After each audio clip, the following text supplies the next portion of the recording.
زویا اپنے کمرے میں آئی اور لاک لگا کر الماری میں چھپا موبائل نکالا۔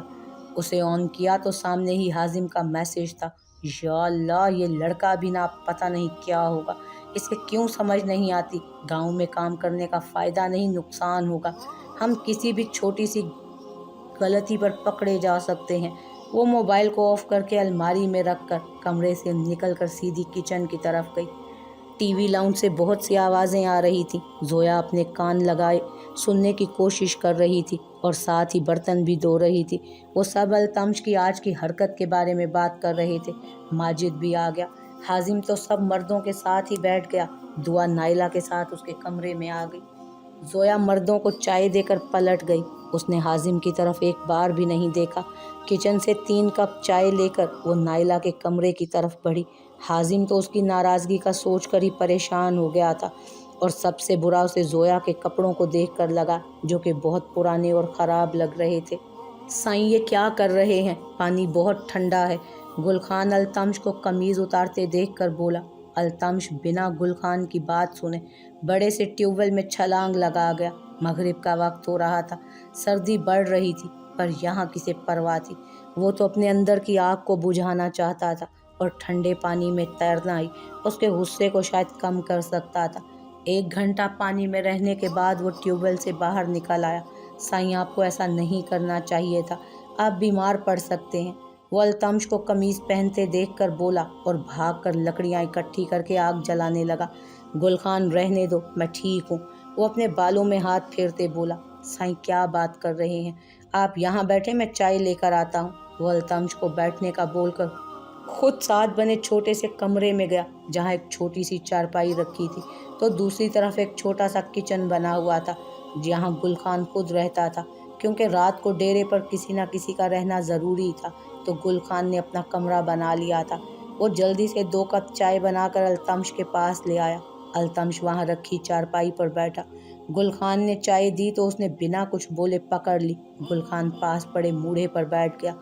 تمہیں پتہ ہے گل خان، انسان اگر اس آگ میں جل بھی رہا ہو نا، تو اسے اتنی تکلیف نہیں ہوتی جتنی اسے اپنوں کے سخت رویوں سے ہوتی ہے۔ التمش آگ کو دیکھتے ہوئے بولا۔ جانتا ہوں سائیں، میں خود بھی اپنے اپنوں کے بدلتے رویوں کو سہ چکا ہوں۔ بڑا ٹوٹ گیا تھا۔ گل خان چائے کی چسکی لیتے ہوئے بولا۔ ٹوٹوں گا، پر بکھروں گا نہیں، اپنے کہے کو پورا کر کے رہوں گا۔ وہ چائے کو گھورتے ہوئے بولا۔ سائیں، آپ کا یہ خادم آپ کے ساتھ ہے، آپ جو حکم کریں گے وہی ہوگا۔ گل خان مسکراتے ہوئے بولا۔ جوش سے نہیں، ہوش سے کام لینا ہوگا۔ وہ دور دیکھتے ہوئے بولا۔ زویا چائے لے کر سیدھی نائلہ کے کمرے کی طرف گئی، جو کہ اوپری منزل پر تھا۔ وہ ٹرے لیے کمرے کے اندر داخل ہوئی۔ یہ چائے، وہ اندر داخل ہوتے ہوئے بولی۔ دعا، جو کہ صوفے پر بیٹھی نائلہ سے باتیں کرنے میں مصروف تھی، زویا کی آواز پر پلٹی۔ زویا نے آگے بڑھ کر چائے کی ٹرے میز پر رکھی اور ایک کپ پکڑ کر دعا کی طرف بڑھایا، جو اس نے خاموشی سے پکڑ لیا۔ وہیں دوسرا کپ اس نے آئلہ کی طرف بڑھایا۔ آہ! زویا نے زوردار چیخ ماری اور کپ ہاتھ سے چھوڑ دیا۔ آہ! آئلہ کی بھی چیخ نکلی۔ گرم چائے کا کپ اس پر گر گیا تھا۔ مجھے معاف کیجیے گا، میں پکڑانے لگی تھی مگر میرے ہاتھ پر چائے گر گئی، جس کی وجہ سے میں نے کپ چھوڑ دیا اور سارا آپ پر گر گیا۔ زویا روتا ہوا منہ بنا کر بولی۔ کوئی بات نہیں زویا بیٹے، میں ٹھیک ہوں، میں کپڑے تبدیل کر کے آتی ہوں۔ آئلہ اٹھ کر الماری کی طرف بڑھی اور کپڑے نکال کر واش روم میں گھس گئی۔ دعا آپی کیسی ہیں؟ زویا صوفے پر بیٹھتے ہوئے دعا کے گلے لگتے ہوئے آہستہ آواز میں بولی۔ میں ٹھیک ہوں زویا، پر تم اس حالت میں یہاں کیا کر رہی ہو؟ مجھے تو حویلی آتے ہوئے حازم نے میسیج پر بتایا کہ تم وہاں پر ہوگی تو تمہیں نہ پہچانوں، پر یہ سب میرے سر سے گزر رہا ہے۔ دعا پریشان سا چہرہ بنا کر بولی۔ آپ زیادہ مت سوچیں، حازم سے پوچھ لیجیے گا، وہ خود بتا دیں گے۔ آپ مجھے بتائیں کہ تایا ابو، تائی ماں، سراج، سیرت، منت اور میری مانو سب کیسے ہیں؟ زویا پوچھتے پوچھتے افسردہ ہوئی۔ سب ٹھیک ہیں، پر تم مجھے ایک بات بتاؤ۔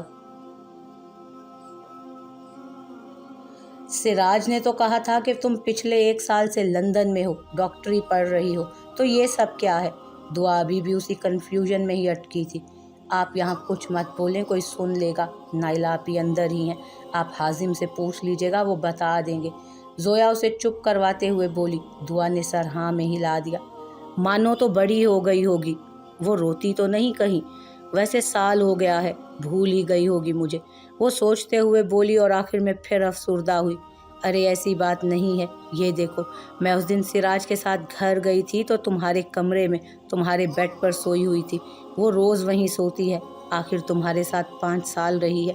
दुआ अपने मोबाइल से एक तस्वीर निकाल कर दिखाते हुए बोली। जोया तस्वीर देखकर इमोशनल हो गई, मानो उसकी बिल्ली थी जो 5 साल से उसके साथ थी। एक ब्रेकिंग न्यूज़ भी है, तुम्हें पता है सिराज को मोहब्बत हो गई है और जिस लड़की से हुई है कल उसे मिलवाने वाला है। दुआ एक्साइटेड होते हुए बोली। वाह, बड़ी बात है, नाम क्या है उसका? जोया वॉशरूम का दरवाज़ा देखते हुए बोली। मुझे याद था, आमना नहीं, आरजू, अरे नहीं, अरे अभी, अरे अरे अभी इससे पहले कि दुआ बोलती, वॉशरूम के दरवाजे के खुलने की आवाज़ आई। जोया झट से ट्रे में कप रखकर खड़ी हो गई और बाहर की तरफ भागी। दुआ देखती ही रह गई, पर नाइला को वॉशरूम से नहाकर निकलते देखकर समझ गई। तुम ऊपर क्या कर रही थी? जोया चलती हुई नीचे जा रही थी जब सीढ़ियों से चढ़कर आते माजिद ने पूछा। जी वो मेहमानों के लिए चाय लाई थी, जोया नज़रें नीचे रखते हुए बोली। तो क्या अपने हाथों से मेहमानों को चाय पिलाने लग गई थी? चलो नीचे दोबारा चाय बनाओ और टीवी लाउंज में कप लेकर आओ मेरे लिए, खुद आना। माजिद ने खुद पर जोर देकर अपने कमरे की तरफ कदम बढ़ाए। मेरा तो दिल करता है कि इसका चेहरा बिगाड़ दूं, ज़रा बराबर नहीं पसंद मुझे ये शख्स, जाहिल कहीं का। वो गुस्से में खुद से बातें करती नीचे किचन की तरफ बढ़ी और चाय बनाने लगी। अल्तमश हवेली वापस आना तो नहीं चाहता था, पर अपनी माँ का सोचकर वो हवेली वापस आ गया। जानता था सब साइमा बेगम के सामने ही उसकी बुराइयां कर रहे होंगे, जिससे उन्हें बहुत दुख पहुंच रहा होगा। जैसे ही वो दाखिली दरवाजे से अंदर दाखिल हुआ, कानों में सबके कह कहूँ की आवाज़ें पड़ी। सब हाजिम की किसी बात पर हंस रहे थे। वो उस वक्त किसी से बात नहीं करना चाहता था और ना ही अपनी माँ को अपने चेहरे के जख्म दिखाना चाहता था। हवा में सांस खारिज करते हुए वो सीधा सीढ़ियों की तरफ बढ़ा। शुक्र है तुम खुद ही वापस आ गए, वैसे मुझे लगा था कि 1-2 हफ्ता तो तुम अपनी शक्ल ही नहीं दिखाओगे, माजिद तंजिया अंदाज में बोला। अल्तमश मजीद किसी गैर के सामने अपने ख़ानदान की बेइज्जती नहीं करवाना चाहता था। बिना जवाब दिए आगे बढ़ा, लेकिन फिर सोचा होगा कि कहीं दादा जान जायदाद से आँख ही ना कर दे मुझे, बड़े भाई को ना सब मिल जाए कहीं। तो चलो वापस चलता हूँ, सबको मना लूँगा, माजिद तंजिया अंदाज में हंसते हुए बोला। अल्तमश के पाँव वहीं पर थम गए। रुक क्यों गई? चाय लेकर आओ यहाँ, माजिद बोला। चाय की बड़ी सी ट्रे पकड़े जोया चलती हुई आ रही थी कि अल्तमश को देखकर वहीं रुक गई। वो पिछली 2 दफ़ा की वार्निंग भूली नहीं थी। अल्तमश जो कि अपने गुस्से को कंट्रोल करने के लिए बालों में हाथ फेर रहा था, माजिद की आवाज़ सुनकर गर्दन घुमाकर देखा तो जोया उड़ी रंगत के साथ उसी को देख रही थी। अल्तमश की आंखों से अंगारे बरसने लगे। जोया पलटने लगी। ओए, एक दफ़ा सुनाई नहीं दिया? चाय लाओ यहाँ, माजिद दोबारा से चिल्लाया। हाजिम ने गुस्से से मुठियां भींच लीं। अल्तमश ने सुर्ख आंखों से एक दफ़ा माजिद को देखा। सामने से वो तंजिया अंदाज में हंस रहा था। वो वहीं पर पलटकर जोया की तरफ गया। अपने कमरे में जाओ फ़ौरन। अल्तमश ने चाय की ट्रे उसके हाथों से पकड़ी और सख्त लहजे में उसे कहा। जोया की नज़र उसके चेहरे पर लगे ज़ख्मों पर पड़ी। नज़रें हटाते वो पलटी और अपने कमरे की तरफ बढ़ गई। अल्तमश पलट कर उनकी तरफ आया, जो कि उसे बहुत गौर से देख रहे थे, जैसे सामने फिल्म लगी हो। अल्तमश चलता हुआ उनके पास आया और हाथों में पकड़ी ट्रे को सामने शीशे की टेबल पर ज़ोर से दे मारा, जिससे माहौल में इर्ताश पैदा हुआ और कपों से चाय छलक कर हल्की सी बाहर गिरी। आइंदा जोया से तमीज़ से बात करना, वरना मैं भूल जाऊंगा कि आप मेरे क्या लगते हो। उंगली उठाकर सख्त लहजे में वो माजिद को वार्न करते हुए बोला। तुम होते कौन हो मुझे धमकी देने वाले? माजिद भी अपनी जगह से खड़ा होकर उसके मुकाबिल आया। बस माजिद, अल्तमश अपने कमरे में जाओ, खालिद साहब की आवाज़ गूंजी। अल्तमश एक पल माजिद को घूर कर वापस पलटा। वो अपने कमरे की तरफ बढ़ा। माजिद अपने गुस्से को कंट्रोल करता हुआ बैठ गया वापस। हाजिम भी कुछ देर बैठकर दुआ के साथ हवेली से निकल गया। माजिद ने उसे डिनर के लिए रोकने की कोशिश की, पर वो माजरत करके आ गया। हाजिम सर, मुझे कुछ समझ नहीं आ रही, ये सब हो क्या रहा है? दुआ जो कब से खामोश थी, अब मज़ीद चुप ना रह सकी। कुछ नहीं, तुम अपने छोटे से दिमाग को मत चलाओ, ड्राइवर गाड़ी तेज़ चलाओ, मुझे ऑफिस में कुछ काम है। हाजिम घड़ी देखते हुए बोला। ये क्या बात हुई? वहाँ जोया बोल रही थी कि आपसे पूछ लूँ और यहाँ आप कुछ बताना ही नहीं चाह रहे। वो मुंह बिसोरते बोली। अब तुम इन सब में ना पड़ो, जब ज़रूरत होगी तो मैं तुम्हें खुद बता दूंगा। हाजिम बोलकर मोबाइल में मेल्स चेक करने लगा। दुआ जानती थी अब पूछने का कोई फ़ायदा नहीं। खामोश होकर वो बाहर देखने लगी।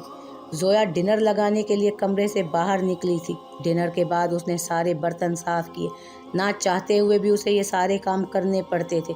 लड़ने को तो वो लड़ सकती थी, मगर अब वो अपना सारा ध्यान अपने असल मकसद की तरफ लगाना चाहती थी। सबने डिनर कर लिया सिवाय अल्तमश के। जोया किचन की लाइट ऑफ करके कमरे में आ गई। सामने बीजी सो रही थी। वो चलती हुई अलमारी की तरफ आई और अपना मोबाइल निकाल कर वॉशरूम में आ गई। हेलो हाजिम, कैसे हो? आहिस्ता आवाज़ में वो बोली। ठीक नहीं हूँ, आज भी 2 घड़ी तुमसे बात नहीं कर पाया। हाजिम, तुम्हें क्या हो गया है? तुम ये सब क्या कर रही हो? मुझे साफ साफ बताओ। ये गांव में फैक्ट्री लगाना, ये सब तो हमारे प्लान में शामिल नहीं था ना? जोया गुस्से से बोली। हाँ, नहीं था। मैंने और डैड ने शामिल किया है ताकि मैं वहाँ तुम्हारे आस पास रहूँ। अगर कोई मसला हो तो मैं पास ही हूँ। हाजिम बोला।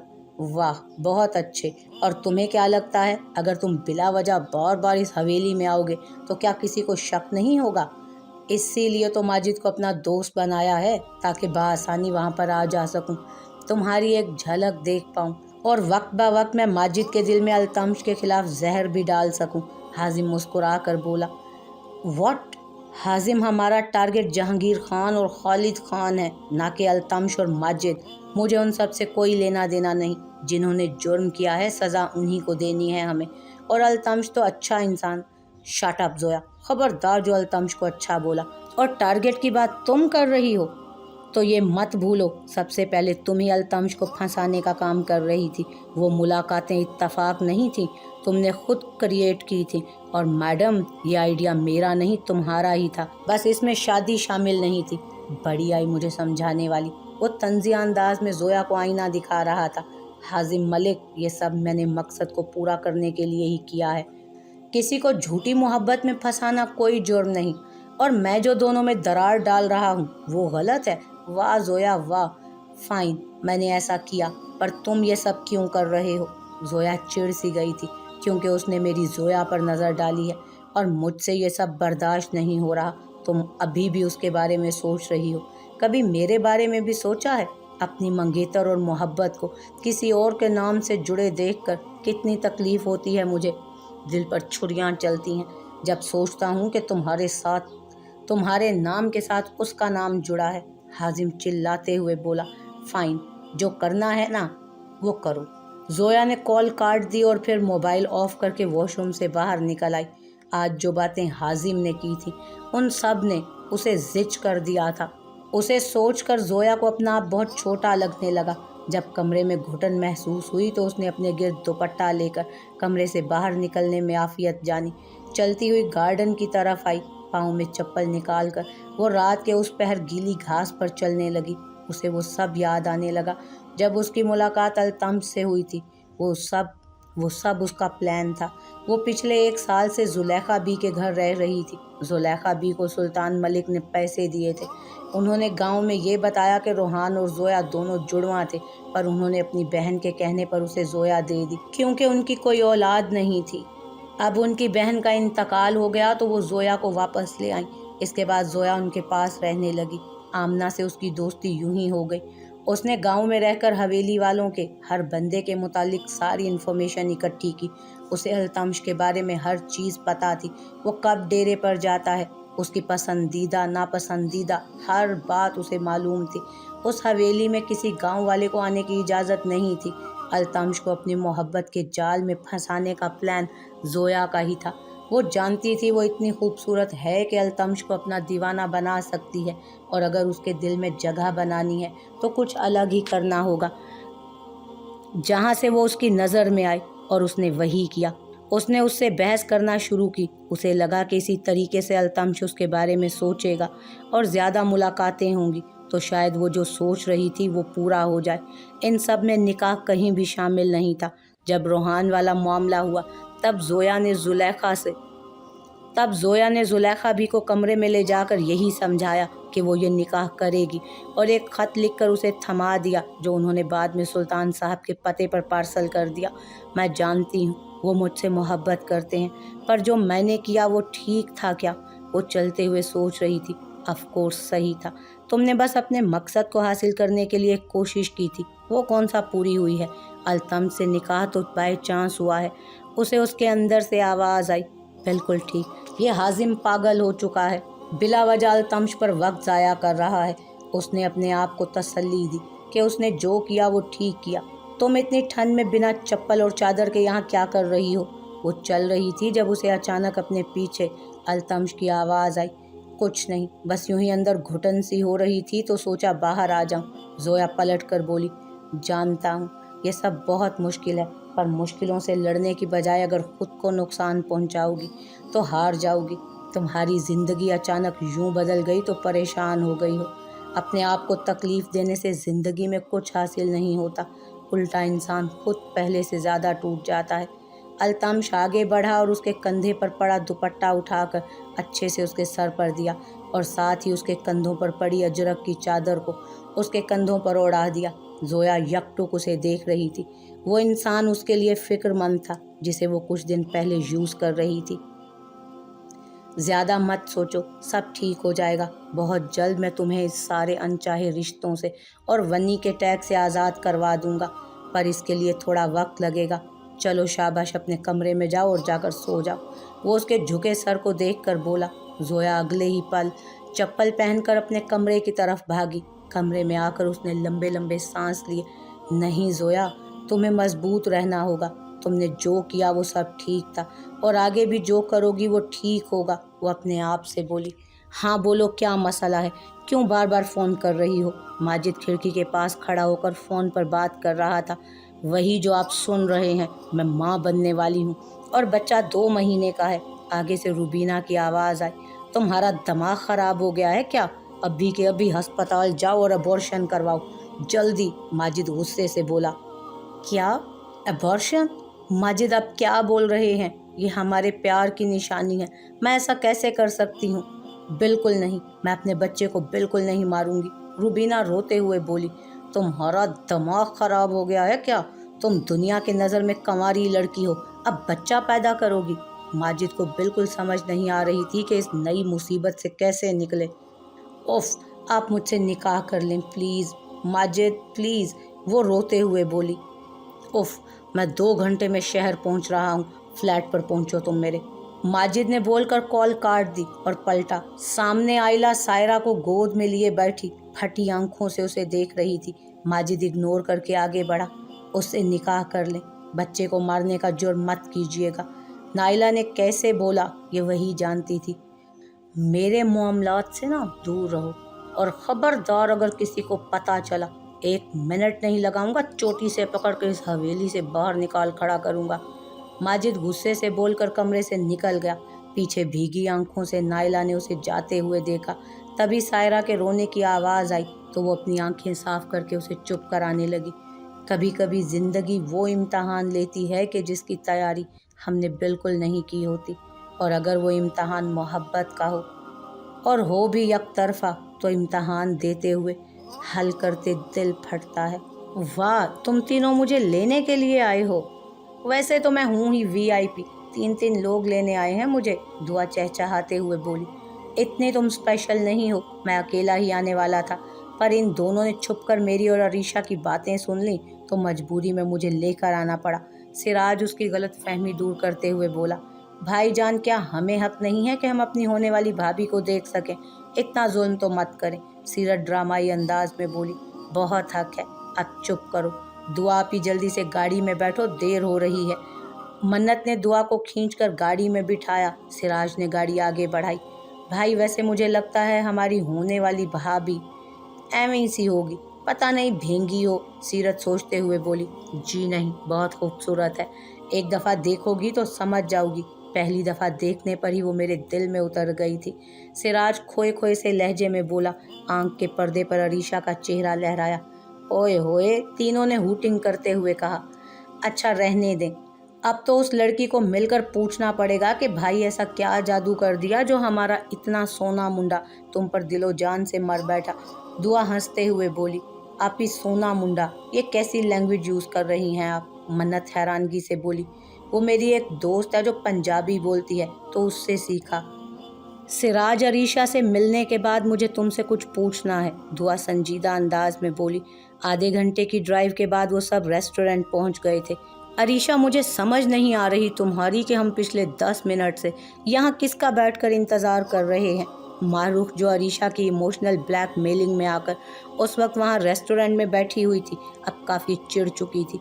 अरीशा उसे कुछ भी नहीं बता रही थी, बस बार बार दाखिली दरवाजे को तके जा रही थी। चुप कर, बस 2 मिनट के लिए, फिर चलते हैं। अरीशा, जो पिछले 10 मिनट से बार बार यही दोहरा रही थी, अभी भी वही अल्फाज दोहराए। दुपट्टा तो सर पर लो, बुर्का भी पहनकर नहीं आई। यहाँ पर अगर लाला के किसी जानने वाले ने देख लिया ना तो आज ही घर की टिकट कट जाएगी। मारूख उसका दुपट्टा सर पर देते हुए बोली। खुद वो बुर्के में थी। दरवाजे से सिराज और बाकी लोग। अरीशा हल्का सा मेकअप की और फ्रॉक पहने हुए थी। दोनों आपस में बातें कर रही थीं जब दरवाजे से सिराज और बाकी सब दाखिल हुए। अरीशा अपनी कुर्सी से उठ खड़ी हुई। सिराज पहले ही उनको देख चुका था और मुस्कुराता हुआ उनकी जानिब आया। अस्सलामुअलैकुम भाभी। सॉरी अरीशा आपी। सीरत जल्दी से भाभी बोल गई। अरीशा आगे होकर सबसे मिली। मारूफ ने जल्दी से नकाब ठीक किया। सब क्या खाओगे? सिराज सबकी तरफ देखकर बोला, भाई पिज़्ज़ा, फ्राइज़, स्मोकी विंग्स और हाँ साथ में कोक। सीरत झट से बोली, पेटू फट जाएगी। अरीशा आपी, आप क्या खाएंगी? मन्नत ने उसे चुप करवाया और अरीशा से मुखातिब हुई, जो आप सब खाएंगे मैं भी खा लूँगी। अरीशा मुस्कुराते हुए बोली और मारूफ की तरफ देखा, जो खा जाने वाली नज़रों से उसे देख रही थी। अरीशा ने उसे इग्नोर किया। सिराज ने ऑर्डर दिया। तो अरीशा, आप क्या पढ़ रही हैं? दुआ ने सवाल किया। मैं एफएससी की स्टूडेंट हूँ, अभी 2 हफ्ते पहले ही ज्वाइन किया है, उसने मुस्कुराते हुए जवाब दिया। व्हाट, आप इतनी छोटी हो? सीरत हैरानगी से बोली। नहीं, असल में बचपन में बीमार हो गई थी, स्कूल लेट शुरू किया, अभी मेरी उम्र 20 साल है। ओके, वैसे होने वाली भाभी, आप शादी कब करोगी? सीरत एक दफ़ा फिर बोली। सिराज ने उसे घूरा, तभी वेटर भी खाना लेकर आ गया। सीरत तो खाने में जुट गई, बाकी सब बातें करते हुए खा पी रहे थे। सबने अरीशा से खूब सवाल किए। मारूफ चुप किए बैठी रही। सबने उससे बात करने की कोशिश की, जिसका जवाब हाँ या ना में आया। सिर्फ काफ़ी देर रेस्टोरेंट में बिताने के बाद सब बाहर आ गए। आप सबसे मिलकर बहुत अच्छा लगा। हॉस्टल की वार्डन एंटर नहीं होने देगी, आई थिंक कि हमें जाना चाहिए। मारूफ घड़ी देखकर बोली, इस वक्त अकेला जाना ठीक नहीं, मैं आप दोनों को छोड़ देता हूँ। सिराज ने दोनों को गाड़ी में बैठने का कहा। ना चाहते हुए भी मारूफ को गाड़ी में बैठना पड़ा और बाकी सब भी बैठे। रास्ते में भी अरीशा से सब बातें करते रहे, एक दूसरे के नंबर एक्सचेंज किए। सिराज मुस्कुराते हुए साथ बैठी अरीशा को देख लेता, जो सबके साथ 2 घंटे में ही उनके दोस्त बन चुकी थी। इसी चक्कर में हॉस्टल आ गया। अल्लाह हाफिज, इंशाल्लाह जल्द मुलाकात होगी दोबारा। अरीशा सबसे मिलकर नीचे उतरी। मारूफ पहले ही उतर चुकी थी। सिराज ने अपनी तरफ का दरवाज़ा खोला और बाहर आया। अरीशा, उसने उसका हाथ पकड़कर उसे रोका। वो साथ ही पलटी। शुक्रिया, मेरी बात मानकर तुम सबसे मिलने रेस्टोरेंट आ गई। और सिराज मुस्कुराते हुए बोला। मारूफ थोड़ा आगे चल रही थी। अपने पीछे अरीशा को ना आते देखकर वो भी रुक गई और पलटी। सामने अरीशा सिराज के हाथों में हाथ दिए खड़ी थी। और क्या? अरीशा उसकी आंखों में आंखें डाले बोली, और तुम आज बहुत खूबसूरत लग रही हो। सिराज प्यार भरी नज़रों से उसे देखते हुए बोला, मिस्टर सिराज, ये हॉस्टल है, यहाँ ये सब ना ही करें तो बेहतर है। मोहब्बत 4 दीवारी में ही अच्छी लगती है, यूँ सरेआम सिर्फ बदनामी मिलती है। आप लड़के हैं, आपका कुछ नहीं जाएगा, बदनाम तो लड़की हो जाएगी ना। मारूफ से जब मज़ीद बर्दाश्त न हुआ तो वो आगे बढ़ी और अरीशा का हाथ सिराज के हाथों से निकाल कर बोली। सिराज शर्मिंदा हुआ। अरीशा का गुस्से से बुरा हाल था। मारूफ बिना उसकी बात सुने उसे लिए हॉस्टल में दाखिल हुई। शुक्र के वार्डन ने उन्हें दाखिल होने दिया। सिराज भी वापस पलटा और गाड़ी में बैठकर गाड़ी आगे बढ़ा गया।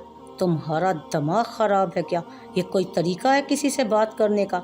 ये किस अंदाज में सिराज से बात करके आई हो तुम? दोनों कमरे में दाखिल हुई तो अरीशा अपना हाथ छुड़वाते हुए मारूफ पर चिल्लाई, दिमाग मेरा नहीं तुम्हारा ख़राब हो गया है। तुम क्या कर रही हो? अंदाज़ा भी है कुछ तुम्हें? मारूख भी यहाँ नकाब उतारते हुए जवाबन चिल्लाई, क्या कर रही हूँ? हम दोनों एक दूसरे से प्यार करते हैं, क्या गलत है इसमें? अरीशा दोनों बाजू बांधते हुए सवालिया अंदाज में बोली, प्यार करते हैं? ये प्यार ही है, ये प्यार है, इसे प्यार कहती हो तुम? तुम एक नामहरम से मिलती हो, उसके हाथों में हाथ देती हो और तुम्हें ये मोहब्बत लगती है? अपने हवासों में तो हो तुम। मारूफ जोर से चिल्लाई, हम एक दूसरे से मोहब्बत करते हैं और जल्द ही शादी भी करने वाले हैं, इसमें कुछ गलत नहीं है। वो इतरा कर बोली, पहले ये बताओ कि ये सब कब से चल रहा है? 1 साल हो गया, गांव में ही मुलाकात हुई थी, अरीशा ने बताया। 1 साल? इतने अरसे से तुम सबको धोखा दे रही हो, सबकी नाक के नीचे तुम ये सब कर रही थी? या अल्लाह, इसका मतलब कि तुमने यहाँ पर पढ़ने के लिए इतना ढोंग पीटा हुआ था और वो सब इस लड़के से मिलने के लिए था, ताकि तुम बिना किसी रोक टोक के उसके साथ मिलती जुलती रहो? मारूख हैरानगी से बोली, नहीं, मुझे पढ़ना भी था। अरीशा नज़रें चुराते हुए बोली, पढ़ना था? दिल तो कर रहा है कि एक थप्पड़ लगाऊं। तुमने लाला को यूज़ किया। अल्तमश लाला बेचारे तुम्हारी खातिर हवेली में सबसे लड़े, इतने मान से उन्होंने मुझे सबके सामने बोला, मेरी बहन वहाँ जाकर कुछ गलत नहीं करेगी, और बहन को देखो। मारूफ तंजिया अंदाज में बोली, तुम लाला को दरमियान में क्यों ला रही हो? मैं उसके साथ भाग तो नहीं रही, बस मिल रही हूँ ना उससे। हम दोनों ही एक दूसरे से मोहब्बत करते हैं। मेरी पढ़ाई के बाद वो रिश्ता भेज देगा। अरीशा बालों को कैचर में लपेटते बोली, अगर इतनी ही मोहब्बत है ना तो बोलती उसे, उसी वक्त रिश्ता भेजे और कर लेती निकाह, फिर जहाँ मर्जी जाती। अरीशा ने गुस्से से कहा, इनफ इज इनफ मारूफ, बोला ना पढ़ाई के बाद रिश्ता भेजेगा, और इतनी भोली मत बनो। तुम्हें बखूबी पता है कि मेरे सर पर शम्स नामी तलवार घूम रही है। अगर सिराज रिश्ता भेजते तो क्या कबूल हो जाता? बोलो। हाँ, मैंने लाला से बोला कि मुझे शहर जाकर पढ़ना है, उन्होंने लड़कर भेज भी दिया, पर तुम्हें पता है कि मैं वहाँ से क्यों निकलना चाहती थी? मेरा वहाँ दम घुटता था, मुझे हवेली सोने का पिंजरा लगती थी। ऐसा लगता था कि जैसे किसी ने मेरे सारे पर काट कर किसी सोने की पिंजरे में डाल दिया है, जहाँ पर सब कुछ मिलता है, सब कुछ। अगर कुछ नहीं मिलता तो सुकून का सांस नहीं मिलता, बाहर की फिजा नहीं मिलता तो बस अब्बा के ताने, दादा की डांट, ये मत करो, वहाँ मत जाओ, ये मत पहनो, सर पर दुपट्टा लो, अरे इतने लड़के हैं, चलो मुंह ढको। मुझसे ये सब बर्दाश्त नहीं होता, दम घुटता था मेरा। मैं जीना चाहती हूँ, खुश रहना चाहती हूँ सिराज के साथ। अरीशा बोलते बोलते रो पड़ी, तुम इन सब बातों से अब के किए जाने वाले फेल को झुठला तो नहीं सकती ना? तुम्हें ये बुरा लगता था कि सब तुम्हें हवेली के अंदर रहने को बोलते थे, सर पर दुपट्टा लेना तुम्हें बुरा लग रहा था, नकाब करने पर गुस्सा आता था। वाह वाह अरीशा, तुम्हारी सोच इतनी छोटी निकलेगी, मैंने सोचा भी ना था। मैं मानती हूँ हवेली में हम सब पर बेजा पाबंदियाँ थी, हमें बाहर नहीं जाने दिया जाता था, पर हमें स्कूल तो जाने देते थे ना। अगर लाला ने बोला कि दुपट्टा लो तो इसमें क्या गलत है? अगर कोई अपनी माँ बहन बेटी को किसी बुरी नज़र से बचाना चाहता है तो इसमें क्या बुरा है? तुम इसको लेकर ये सोच सकती थी कि हमें अल्लाह ने ऐसे महरम मर्द तुम इसको लेकर ये भी तो सोच सकती थी कि अल्लाह ने हमें ऐसे महरम मर्द अता किए हैं जो हमारी ही भलाई के लिए ये सब करते हैं। पर नहीं, तुम तो अलग ही दुनिया में हो। आज सर से दुपट्टा उतरा था ना, सोचो किस किस का यकीन टूटा है। तुमने आज अपने भाई का मान तोड़ा है, उसने बड़े मान से तुम्हें यहाँ भेजा था, आज तुम बिना सर ढके एक ना महरम से मिलने गई थी ना। सोचो ना, अगर वहाँ पर लाला तुम्हें ऐसा देख लेते तो क्या बीतती उन पर। मारूख बोलती चली जा रही थी, बस करो, बहुत हो गया, ये सब महरम ना महरम, मान तोड़ा, एक्स्ट्रास, ये सब मैंने किया ना। तुम 7 पर्दों में छुप कर बैठी रहो और अपने आमाल पर तवज्जो दो, ये सब गलत है ना। मैं इसका अंजाम खुद देख लूँगी। अब मुझे दोबारा से कभी इतना लंबा लेक्चर देना मत। फ़िलहाल मुझे नींद आ रही है, सोना है मुझे, हटो यहाँ से। अरीशा उसे पीछे हटाकर खुद सोने के लिए लेट गई और मारूफ बस ना में सर हिलाकर रह गई।